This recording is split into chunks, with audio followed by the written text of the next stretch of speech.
नमस्कार, आप देखें द अनुलता शो और मैं आपके साथ अनुलता। आज हमारे साथ दोबारा से मौजूद है रोहतास जी। रोहतास जी, आपका स्वागत है द अनुलता शो में। Thank you ma'am. कैसे हैं आप? मैं ठीक हूँ, आप बताइए। बस बढ़िया सब कुछ। आज एक बहुत सुनते सुनते एक खबर आई मेरे पास, डिवोर्स का। जी।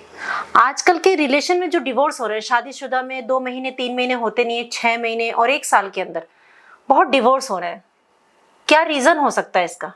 देखिए मैम, पहले जो शादी होती थी वो बुजुर्ग एक बिचौलिए के जरिए तय करते थे और एक अच्छी अरेंज मैरिज होती थी। उसके अंदर जब भी कोई शादी के बीच में कोई दरार आती थी तो उसमें क्या होता था, बिचौलिए को शामिल करके 4 बुजुर्ग बैठ के उसको सोलव करते थे। अब क्या हुआ, लव मैरिज और ईटीसी काफी चल गए हैं तो वो बात रही नहीं। अब थोड़ा सा अगर रिश्तों में खटपटाहट आती है तो बैठ के बात करने वाले बुजुर्ग भी नहीं रहे हैं, पहली बात तो है। दूसरा, अरेंज मैरिज नहीं रहे, बिचौलिए शादी वाले नहीं रहे हैं। अब रह गए पैसे के बिचौलिए, ये शादी.com और काफी साइट्स चल रही हैं। राइट। तो इनके जरिए अब क्या है कि थोड़ा बहुत अगर ऊंच नीच हस्बैंड से वाइफ की हो जाती है तो बीच में तालमेल पैदा करने वाला कोई नहीं बचा है। सीधा वो अपने अपने घर पे बैठ जाते हैं और 6 महीने का टाइम मिलता है कि 6 महीने घर पे बैठ गए हैं, उसके बाद तुरंत फाइल रेडी है तलाक की, डिवोर्स की फाइल लगा देते हैं वो।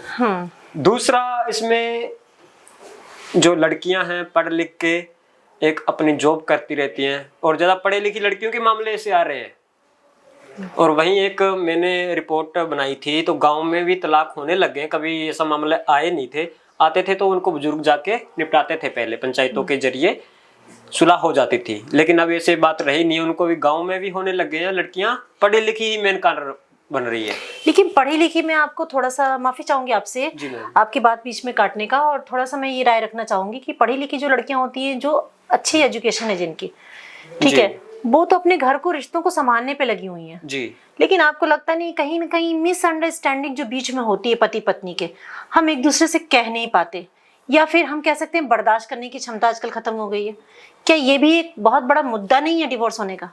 ये मुद्दा है, इसका ये भी कारण है क्योंकि आजकल जो है बर्दाश्त नहीं करता एक दूसरे को कोई भी, और सोचता है कि मैं अपने आप संभाल लूंगा। लेकिन पहले भी होते थे ऐसे, बर्दाश्त नहीं करती थी लड़कियां, पहले भी था। लेकिन पहले बीच में जो होते थे ना शादी कराने वाले, उनको बीच में लेके एक घर की पंचायत 10-10 सदस्य बैठ के सोल्व करते थे, वो समस्या को सुलह करा देते थे कि ये समस्या कोई बात नहीं है, तो हो जाती थी। अब मामला आता सीधा कोर्ट में देख लेंगे, ये पढ़े लिखे कारण होता है कि कोर्ट में देख लूंगा मैं, क्या जो कोर्ट फैसला देगी वही होगा। लेकिन मेरा ये समझना है कि पत्नी में पति भी मेरा, पति की पत्नी उसकी, तो फिर ये बीच में हमें लाने की जरूरत क्यों पड़ती है? जब हम एक दूसरे के लिए बने हैं, मेड फॉर ईच अदर, जब पति पत्नी की है, पति पत्नी का है, तो फिर क्यों ये रिश्ते, क्यों ऐसे उलझते हैं रिश्ते? देखिए मैम, काफी कारण होते हैं। जब 2 दोस्त ही मान लो, तो दोस्तों के बीच में झगड़ा हो जाता, तीसरा उनके आके सुलह करा देता तो वो वापस दोस्ती में आ जाते हैं। अगर सुलह कराने वाला नहीं है तो वो दोस्त दुश्मन बन के रह जाते हैं एक दूसरे के। ठीक वही चीज पति पत्नी के बीच में हो रही है। कितना भी चाहे पति पत्नी एक साथ हैं, लेकिन जब उनके बीच में ऊंच नीच हो गई है, अगर सुलह कराने वाला नहीं है तो मामला डिवोर्स की तरफ जाएगा ये।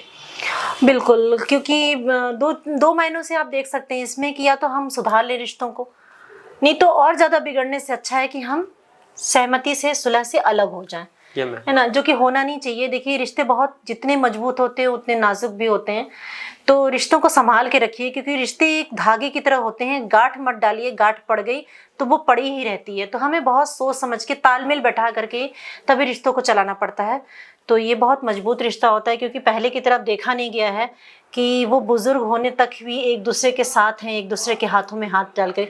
अभी एक वीडियो देखा था मैंने सोशल मीडिया पे, गंगा स्नान करने, जो हमारे कुंभ में स्नान हो रहा है, उसमें स्नान करने दोनों पति पत्नी हाथ पकड़ के गए, बहुत बुजुर्ग थे वो। तो ऐसा रिश्ता करिए ना। देखा था हमने भी, काफी अच्छा वो उदाहरण है आजकल की लड़के और लड़कियों के लिए। शादीशुदा जो हो जाते हैं, लव मैरिज करे, जो भी करे, उनके लिए अच्छा उदाहरण है कि इतने लॉन्ग समय रिलेशन चल रहा है और वो पति पत्नी बुढ़ापे में भी साथ जा रहे हैं। कोई उनका आजकल खूबसूरती का देखते हैं कि खूबसूरत नहीं है पति, पत्नी खूबसूरत नहीं है, लेकिन वो भी देखो बुढ़ापे में भी साथ जा रहे हैं कुंभ का मेला, बिल्कुल इतनी भीड़ में जा रहे हैं। बिल्कुल। रिश्तों को संभाल के रखिए, आपसे भी निवेदन है सबसे कि रिश्तों को संभाल के रखिए। रिश्ते बड़े मजबूत होने चाहिए, ये जितने मजबूत होते उतने नाजुक भी होते हैं। बीच में दरार नहीं आनी चाहिए, क्योंकि कहते हैं ना, हर रिश्ता आपसे दूर हो सकता है, लेकिन जो अपने अपने ही होते हैं, बाहर वालों का क्या काम है बीच में आग लगाना। तो आप उनको मत देखिए, अपनों को देखिए। अपने हमें कितना संभाल के रखते हैं, वो हमारे बुरे समय में अपने ही काम आते हैं। जी, सहमत है ना आप इस बात? जी, आपने सही कहा है बिल्कुल, कि बुरे समय में कोई बाहर का काम नहीं आने वाला, ना तो फेसबुक काम आने वाला, ना इंस्टा काम आने वाला। काम आएंगे तो अपने ही आएंगे। हाँ, तो फेसबुक इंस्टाग्राम का हम बनाए इसलिए क्या कि आपका बिजनेस बढ़ाइए, अपने आप को यूटिलाइज करिए ना। आप रिश्तों को लेकर के उसको बीच में मत आइए। थोड़ी देर के लिए अगर लगता है आप, तो उन्हें समझने की कोशिश करिए। मिसअंडरस्टैंडिंग बीच में नहीं आनी चाहिए रिश्तों में। शायद यही बहुत बड़ा कारण है डिवोर्स होने का, रिश्तों में अलगाव होने का। समझदारी से काम लीजिए। अब एक दूसरे को समझिए कि वो हमारी पत्नी क्या कहना चाहती है, हमारा पति क्या कहना चाहता है। तो बाकी तो यही है कि हम समझ के ही रिश्तों को बचा सकते हैं। नहीं तो हमारे रिश्तों को अगर हम बचाना चाहेंगे तो किसी की मजाल नहीं है कि कोई उसे तोड़ पाए। ये तो पुरुषों से महिलाओं की जो बचने की बात है वो हो गई।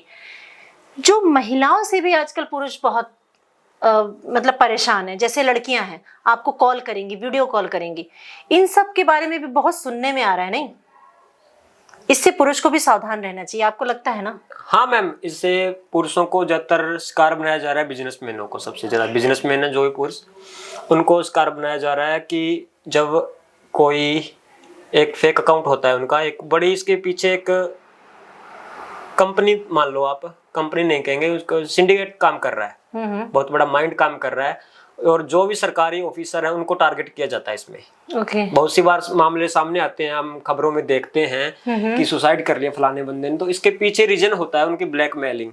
काफी सारे पैसे ऐंठ भी लेते हैं, और फिर भी वो कहते हैं कि आपका ये वीडियो हम आप सोशल मीडिया पे अपलोड करने जा रहे हैं।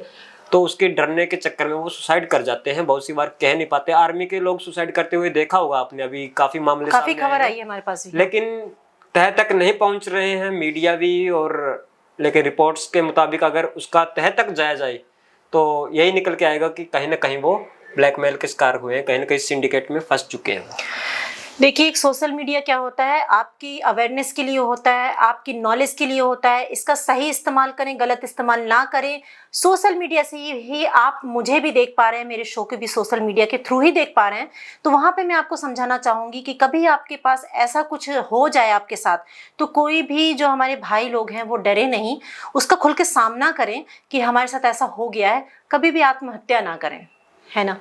जी, इसके बारे में बताना चाहूंगा। मेरे पास भी पहले ऐसे कॉल आए थे मुंबई से, कभी एसएचओ बनता था, कभी वकील बनता था। लेकिन मैंने उनका एक ही बात बताया कि मैं खुद ही एक अच्छा जानकार हूँ क्राइम के बारे में, साइबर क्राइम में आपकी रिपोर्ट करने जा रहा हूँ। और उसके बाद में खुद ही वो ब्लॉक करके चले गए। तो मैं खुद ही उदाहरण हूँ कि मैंने उसका सामना किया, कोई डर नहीं लगा। कभी कहते आपके दोस्तों को हम ऐड करके ये वीडियो भेज रहे हैं, ये भेज रहे हैं, वो भेज रहे हैं, तो लेकिन मैं डरा नहीं। मैंने कहा मैं सही हूँ, आप हो कौन? तो खुद ही वो ब्लॉक करके भागना पड़ा उन्हें, नहीं तो। बिल्कुल बिल्कुल, आपने बहुत सही कहा। और देखिए, मैं अनमैरिड लड़कियों को ये बताना चाहूंगी कि अगर आप अनमैरिड हो ना, अपने पेरेंट्स से शेयर करो इस चीज़ को। मैं हमेशा बोलती हूँ कि अगर कोई भी बच्चा है तो अपने पेरेंट्स से हर प्रॉब्लम्स को शेयर करें, क्योंकि सही सोल्यूशन आपके पेरेंट्स ही निकाल पाएंगे। आप उनसे डरे नहीं। क्या करेंगे मम्मी पापा, ज़्यादा से ज़्यादा आपको मारेंगे या डांटेंगे, इससे क्या हो गया? लेकिन हर डांट और हर मार में उनका आशीर्वाद होता है। ठीक है, आपको वो पूरा तरीके से सपोर्ट करेंगे। और कोई मैरिड है तो अपनी वाइफ से शेयर कीजिए। अगर कोई वाइफ किसी केस में फंसी है, कोई ऐसे धोखे में फंस गई है, तो अपने हस्बैंड से शेयर करें, क्योंकि हम फैमिली से शेयर करेंगे तभी उसका सोल्यूशन हो पाएगा। अदरवाइज सोल्यूशन नहीं है इसका। जी, आपने सही कहा। और इसको सोशल मीडिया का सही तरीके से इस्तेमाल कीजिए, क्योंकि सोशल मीडिया, रोहतास जी, देखते हैं आजकल कितना बच्चे गलत तरीके से इस्तेमाल करते हैं। देखिए, बच्चों को तो सोशल मीडिया से दूर ही रखना चाहिए। एक तो बच्चे गेम्स में फंस रहे हैं, ऑनलाइन गेम्स में, और दूसरा सोशल मीडिया के शिकार होते जा रहे हैं। वो जल्द ही जो चीज 15-16 साल की उम्र में सीखने को होता है, वो 8 साल की उम्र में सीख रहे हैं। तो इसका ऊपर उनके पेरेंट्स को ध्यान देना चाहिए, प्रभाव पड़ता जा रहा है उनके। हाँ। और पेरेंट्स को नजर रखनी चाहिए। काफी नजर रखने के ऐप्स आ गए हैं आजकल तो। बिल्कुल। बाकी और कुछ कहना चाहेंगे आप? देखिए मैम, पढ़ाई लिखाई हमें ये नहीं कहते कि आप अपने इतनी आज़ादी लो कि रिश्ते तोड़ बैठो। रिश्ते जोड़ने की बात करो, कहीं भी जाओ तो रिश्ते जोड़ने की बात करो, कहीं तोड़ने की बात नहीं की गई पढ़ाई में। बिल्कुल। तो उसका अच्छा आप उपयोग कर सकते हाँ, आपको पढ़ाया इसलिए जा रहा है कि हर लड़की आजकल पढ़ना जरूरी है, क्योंकि नई जनरेशन जो उसके बच्चे होंगे, जो आगे उसकी जनरेशन होगी, वो उनको कैसे पढ़ाएगी, है ना। इसलिए आपके लिए एजुकेशन जरूरी है। तो एजुकेशन का मतलब ये नहीं है कि आप जाकर वहाँ अपने एजुकेशन और अपनी ईगो में अपने रिश्तों को खराब करिए।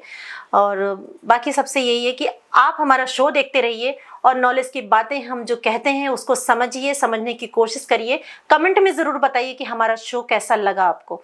तब तक के लिए गुड बाय।